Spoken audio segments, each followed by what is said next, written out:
The Zor soldiers stood around the battered Terran rifle like it was a fossil from a forgotten war. "Does it even hum?" one of them sneered, tapping the barrel with a clawed finger. The others laughed.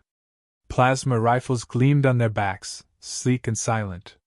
This thing, wood iron, and crude recoil, was a museum piece. Commander Yavrix Vorn flicked his tongue, the sound echoing in the metal chamber. Terrans! Still worshipping fire and smoke. He turned away, unimpressed. But the scout's report still clung to the air, *a single human, surviving in the Velkorian jungle, armed with this, *. Yavrix dismissed it. Let the beast rot with his relics. 6 kilometers away, beneath the jungle canopy, Sergeant Jack Maddox knelt over a crude map drawn in charcoal on a tree trunk. Rain trickled through the leaves, hissing on the hot metal of the rifle resting beside him. 3 Velkorians huddled close, eyes fixed on him. They didn't understand every word he said, but they listened like their lives depended on it. Because they did. 2 patrols here. Maddox marked the zones with sharp, quick motions. They sweep north every morning. That's our window. One of the Velkorians, thin and nervous, pointed to the crude sketch of a hill. Too open, Maddox replied. We go under the hill, through the riverbed. Stay low. Stay quiet. Fire only on my signal. He paused. And remember, this isn't a fair fight. That's the point. The jungle rustled around them, alive, dense, unforgiving. Maddox had been in terrain like this before. Colombia. Laos. Tython. Only the enemies changed. The Velkorians had saved him after his gunship was shot down by a Zor interceptor 3 weeks ago. He was supposed to be dead. The mission scrubbed. Earth wouldn't be sending anyone else. So he stayed. Later that night, Maddox sat alone by the dying light of a smothered fire. He pulled the rifle onto his lap. It was an old M14, scarred, weather-beaten, and still deadly. He'd found it in the wreckage of the downed transport a few clicks north, one of the emergency crates he'd dragged free before the flames consumed the rest. It wasn't plasma. It didn't glow or autolock. But it made noise, terrible, thunderous noise. And it dropped armored bastards like puppets with cut strings. He ran a cloth over the barrel, slow and careful. Laugh all you want, he muttered, but this thing speaks one language. And it speaks it loud. At dawn, the jungle sang its usual chorus, shrill insects, distant water, and the occasional thrum of a Zor skimmer overhead. Maddox crouched beneath a thick root network, watching the patrol come into view. 5 soldiers in polished black armor, formation tight, rifles humming. He raised a hand. Waited. At the precise moment their lead foot touched the marked stone, Maddox gave the signal. The explosion was instantaneous. The jungle lit up. Smoke and fire erupted from a cluster of tripped wires and compressed fuel cells scavenged from a destroyed drone. Velkorians emerged from behind ferns and bark-blended dugouts, their slug throwers kicking. One panicked and fired early, but Maddox didn't flinch. He rose, shouldered the M14, and squeezed the trigger once. 1 round. 1 kill. The Zor nearest him staggered, his armor pierced just beneath the shoulder joint. Another round snapped through the air, catching a second in the throat plate. Panic set in fast. These weren't soldiers used to surprise. Plasma was clean. Controlled. Predictable. This was chaos. Maddox fired again and again, methodical, each shot precise. The rifle cracked through the jungle like rolling thunder. The last Zor broke formation, bolting toward the trees, only to trip a line rigged with sharpened bamboo. He didn't scream long. Silence returned just as quickly as it had shattered. Velkorian stared at Maddox, breathing hard.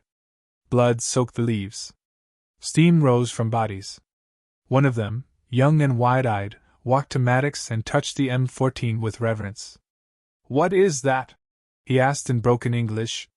Maddox grinned, slapping the side of the stock. This is history. Back at the Zor encampment, a scout arrived, drenched in mud and fear. He dropped to one knee before Commander Yavrix. They were waiting for us. The Terran, he was there. Yavrix narrowed his gaze. And? The scout hesitated. He used a kinetic weapon. Ballistic. Armor-piercing.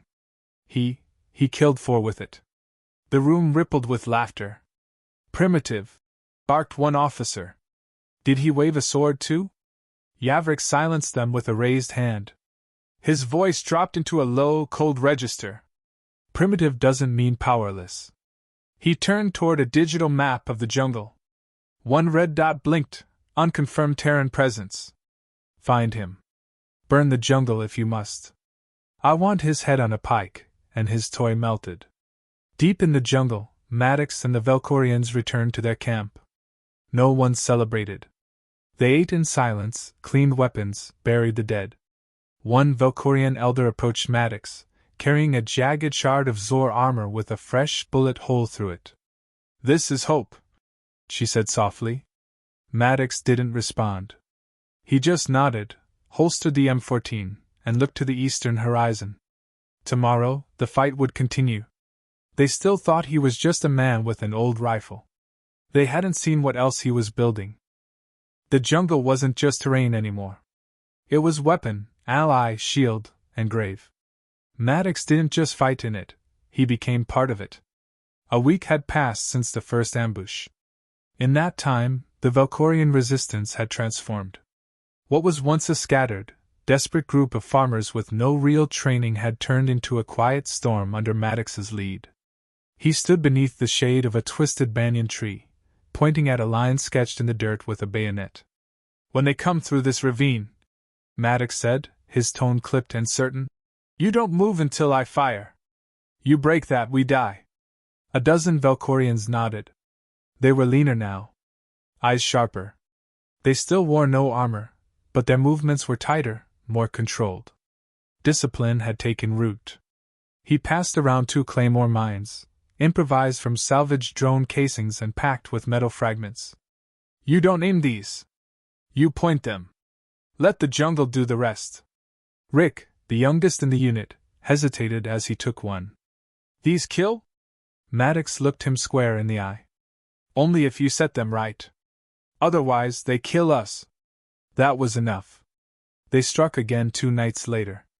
This time, the Zor were ready, or thought they were. A squad of 10 swept through a narrow pass, thermal visors scanning. Plasma rifles hummed in low-charge mode. One barked a short command in clicks and growls, signaling a stop. Then the undergrowth screamed. It wasn't a beast. It was Maddox's trap. A tripwire had set off an audio flare, amplified tenfold by an old Terran speaker wired into tree bark. The scream mimicked a Velkorian cry of pain. It echoed. It confused. The squad spun. Maddox fired first. 3 rounds. 3 Zor dropped. The rest fired wildly into the trees, plasma bolts hissing and sizzling against wet foliage. They couldn't see. Couldn't hear. Couldn't think. Then the claymores went off. Explosions shook the ground. Shrapnel tore through armor, flesh, vines. The jungle came alive with screams, real ones this time. Maddox stepped through smoke and fern, rifle steady, never rushed. One Zor tried to flee. A single bullet caught him mid-run. Silence.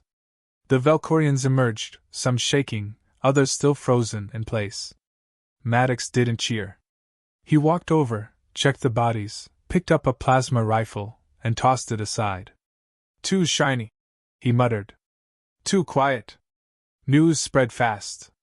By morning, stories were circulating among the Zor, a human ghost who bled thunder. Troops whispered about a cursed weapon that never missed, and a jungle that obeyed his will. Commander Yavrix Vorn didn't believe in ghosts, but he knew morale when it cracked. And something was cracking.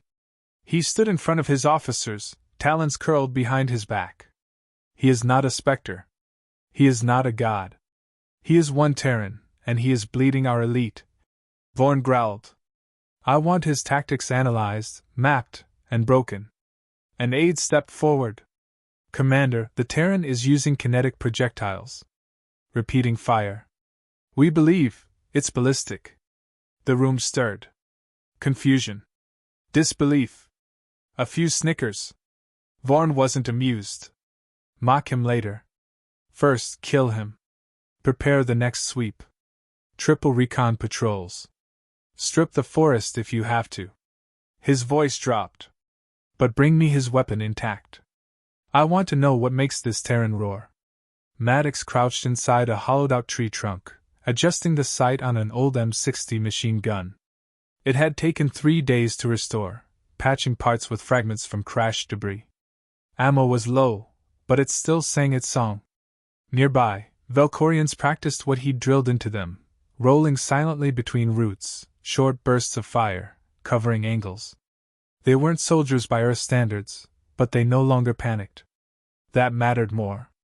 He called over Anik, his translator and closest to a second in command. Get the sled. I want to move heavier gear downriver. Anik frowned. The sled's old tech. No shield core. It's noisy. That's fine, Maddox said. We're not sneaking. We're sending a message. Anik didn't ask questions anymore. He just nodded and vanished into the green. That evening, while exploring a supply drop from a decades-old Earth mission, Maddox struck gold. An airtight crate buried under a collapsed drone tree. Markings barely visible, USAF, GU-19B. He opened it slowly. His fingers trembled. Inside was the frame of a triple-barreled, .50 caliber rotary machine gun, a helicopter-mounted relic from Earth's most brutal wars. The weapon had never fired in this galaxy. Until now. He reached in and touched it like a priest at an altar. Well, old friend, he whispered, you're about to scare the hell out of a whole new generation. Back at the Zor camp, another patrol failed to return.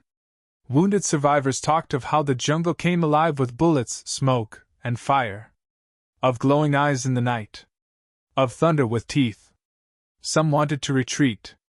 Yavrik slammed a blade into the center of the planning table. This is not about terrain. It's not about tactics. It's about fear, he said. And fear can be reversed. He leaned in. We make the jungle afraid of us. That night, Maddox stared at the Gatling gun under the torchlight. The Velkorians had dragged the hover sled in from the caves. It creaked under the new weight. Will it work? Anik asked. Maddox gave a crooked smile. It always does. He looked out across the dark jungle, where a storm was building. Rain was coming again. That suited him fine. In the morning, they would prep the gorge. Lay traps. Stack ammo. The Zor would come in numbers. Let them. They'd find more than roots and branches waiting. They'd meet the iron wind. Dawn crawled over Velker like a reluctant beast, casting pale light across thick, wet foliage. In the gorge below, Maddox watched mist roll along the jungle floor, fingers clenched around the stock of his M14. The trap was almost ready. The kill zone had taken 4 sleepless nights to prepare, every inch of ground wired, baited, and mined. He stood atop a cliff edge overlooking the choke point, where the terrain funneled into a narrow ravine, no room for vehicles, no visibility for plasma snipers. Perfect. A graveyard carved by nature. Behind him, the Velkorian fighters knelt in silence. Their faces were streaked with mud and ash. No war cries. No drums. Just breath and resolve. Anik approached, voice low. Sleds mounted. The wind gun is secured. Maddox allowed himself a tight nod. Power supply? Linked to the drone cell. We'll get 10, maybe 15 seconds of sustained fire. That's all we need, Maddox said. That thing wasn't built to suppress. It was built to erase. He moved to the sled. The GU-19 sat on a reinforced steel frame, barrels glistening in the light, fed by a belt of thick .50 BMG rounds salvaged and hand-packed over days. A crude pivot system gave it limited mobility, but that wasn't the point. It didn't need to sweep. It needed to roar, once. Take cover in the lower brush, Maddox ordered. Set dets on my mark. If they make it past the first volley, we draw them to secondary traps. Anik hesitated. And you? Maddox gave a half smile. I'll be here, making introductions. Zor command had finally snapped. Dozens of squads, elite armor, air drones, even war beasts, were ordered to march into the gorge to exterminate the Terran disturbance. Yavrix himself oversaw deployment from a skimmer above the ridge, flanked by advisors who murmured doubts behind clenched fangs. Yavrix silenced them with a clawed hand. This ends today. Fire, steel, and fear. Leave the jungle silent. Below, hundreds of armored boots crushed ferns and vines. Plasma cannons pulsed with charge. Heat sensors scanned trees. Skimmers circled overhead. They were ready for anything. Except what came next. Maddox heard the first boots before he saw them. Leaves shifted. Vines snapped. A scout tripped a line, and was promptly impaled on a spring-loaded spike. He didn't cry out. He couldn't. The soldiers behind him paused. Too late. From the cliff above, Maddox pulled the safety. The Gu-19 thundered to life. 3 rotating barrels screamed with power, unleashing a storm of metal. .50 caliber rounds tore through armor, bone, and jungle alike. Trees exploded. Earth kicked upward. The gorge turned into a blender of motion and sound. Zor lines collapsed instantly. Soldiers screamed, some firing blindly, others trampled in their retreat. Plasma bolts hissed upward, but they had no target, only death from above. Anik whispered from the brush. Iron wind. The jungle echoed with thunder that had no rhythm, just fury. In 15 seconds, over 24 Zor soldiers fell. Their armor twisted, flesh torn open by a force they couldn't comprehend. The gun clicked. Power drained. Maddox yanked the pin from a nearby charge and threw it into the path of the fleeing soldiers. Another explosion. Flames consumed the edge of the gorge. From within the smoke, 3 surviving Zor pushed forward, firing plasma wildly. One clipped a Valkorian hiding behind a stump. She fell, limp, blood darkening the soil. Maddox didn't hesitate. He dropped the rifle, grabbed a sidearm, and charged. The first soldier raised his rifle. Maddox shot him twice in the faceplate, then used the body as cover to tackle the second. They hit the ground hard. Maddox punched through the next seal and drove his knife in.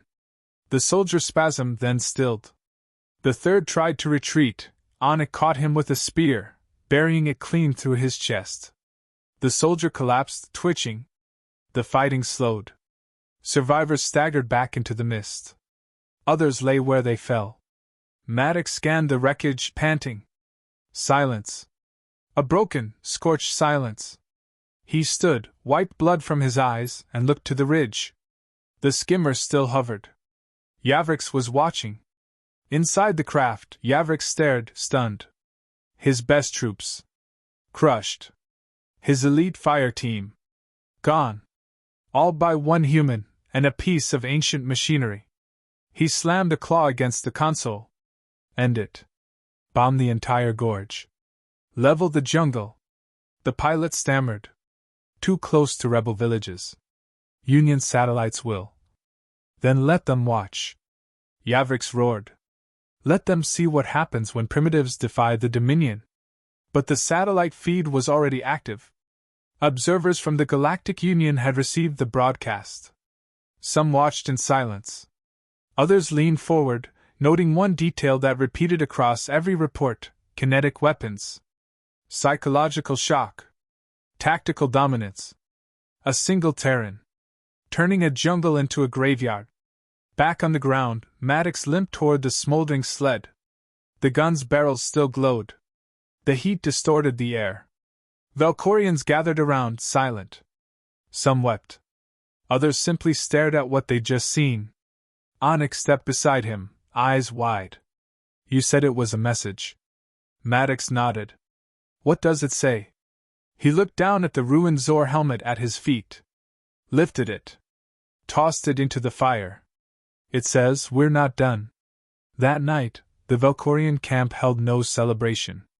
Just a quiet fire, and the weight of what had been unleashed. Maddox sat alone, patching the barrel housing with scrap metal. His hands were burned, fingers blistered. Anik approached with a flask of rainwater. They say you're not just Terran now. They say you're something else. Maddox didn't look up. I'm just a man who fights. Anik nodded. Then we'll follow you. Lightning flashed on the horizon. Rain began to fall. And far above, the Union began to whisper of the day a human turned jungle thunder into a weapon. Smoke curled above the jungle, a black banner marking where the Zor had fallen. Maddox stood at the edge of the ravine, boots sinking into wet soil, body aching, but his mind sharp. The Gu-19 rested beside him, silent now, its barrels scorched, coolant system leaking, but intact. The resistance had survived the ambush. Barely. A third of the fighters were wounded. 4 were dead. Anik's arm was wrapped in torn canvas, stained deep maroon. He didn't complain. No one did.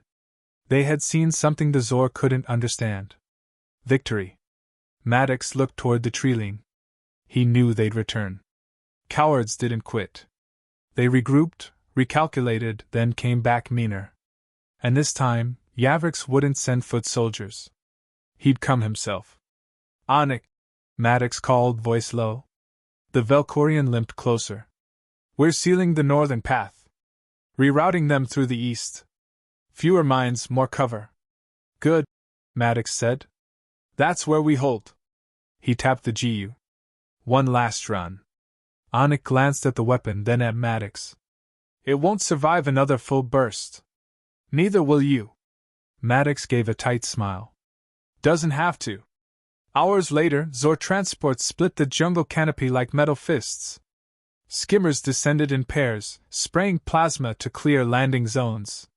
Troops poured out in waves, heavily armored, visors down, formation tight. At their center stood Commander Yavrix Vorn. His armor was lined with bone-plated enhancements. Ceremonial spikes curved around his helm. He carried a modified plasma lance, humming with stored charge. His gaze swept the treetops. Bring me the Terran, he growled. Alive. The final line was drawn in the eastern basin, a natural choke point of stone walls and water. Maddox knew there was no retreat left.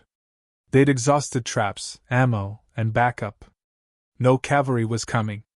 He mounted the GU onto a static turret brace hammered into stone.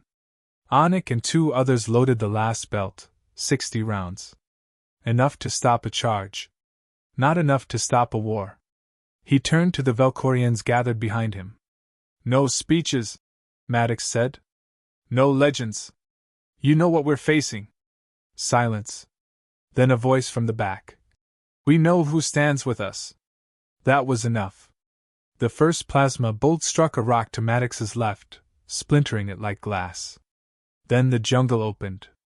Zor troops charged from the ferns, formation broken by the terrain. Maddox let them get close, too close. Then he pulled the trigger. The GU spun with a mechanical scream. The sound was no longer thunder. It was fury, relentless, final. The rounds ripped into the advancing line. Armor cracked. Bodies twisted. The jungle floor turned to mud and red. Behind him, Velkorians launched javelins and makeshift grenades. Plasma hissed through the air. Explosions painted the trees with fire. Yavrix pushed through the chaos, shield up, plasma lance slicing through the brush. He moved with brutal grace. This was not a commander hiding behind orders. He was hunting. Maddox saw him.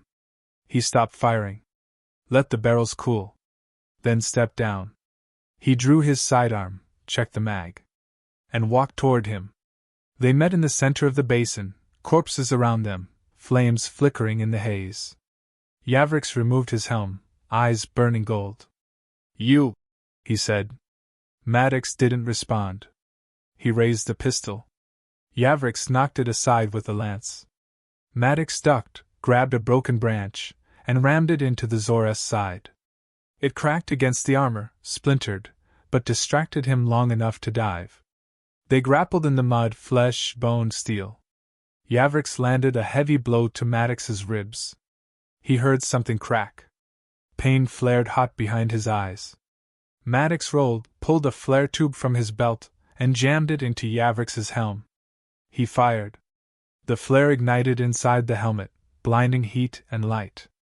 Yavrik screamed, ripping it free, staggering back. Maddox tackled him again. They went down hard, rolling through dirt and blood.